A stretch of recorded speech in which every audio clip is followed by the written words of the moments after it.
सत्य, विश्वास आणि वेग म्हणजेच पुणे हेराल्ड। पुण्यातील जैन बोर्डिंग हाऊसिंगच्या जमिनीचा व्यवहार प्रकरणावरून शिवसेना शिंदे नेते तथा माजी आमदार रवींद्र धंगेकर यांनी भाजपाचे नेते तथा केंद्रीय राज्यमंत्री मुरलीधर मोहोळ यांच्यावर पुन्हा एकदा गंभीर आरोप केले। मागील काही दिवसांपासून रवींद्र धंगेकर यांनी मुरलीधर मोहोळ यांच्यावर वेगवेगळे आरोप करत टीकेची झोड उठवली आहे। यानंतर आता पुन्हा एकदा ट्विटरवर पोस्ट करत मोहोळ यांच्यावर निशाणा साधलाय। मुरलीधर मोहोळ हे पुणे महापालिकेचे महापौर असताना बिल्डरची गाडी वापरायचे असा आरोप धंगेकर यांनी केलाय। पुणे शहराचे खासदार आणि केंद्रीय राज्यमंत्री मुरलीधर मोहोळ यांचा जैन हॉस्टेल खरेदी प्रकरणात सहभाग असल्याचे अनेक पुरावे पुणेकरांनी गेल्या काही दिवसात पाहिले आहेत, परंतु तरी देखील ते या सर्व गोष्टी योगायोग असल्याचे सांगतात।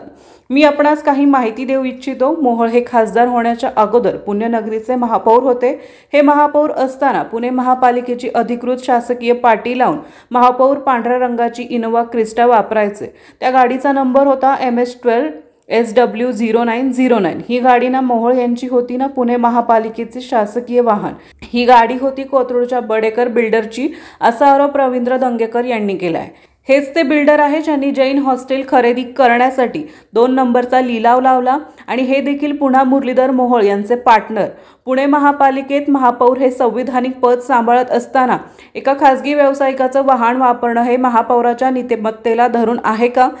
9.5 कोटीचं बजेट असलेल्या महापालिकेला महापौरांसाठी साधी गाडी घेता नाही आली का? या बिल्डरची गाडी वापरत असताना महापौर पदाचा वापर करून संबंधित बिल्डरला फायदा होईल असे किती प्रकल्प मंजूर करून देण्यात आले?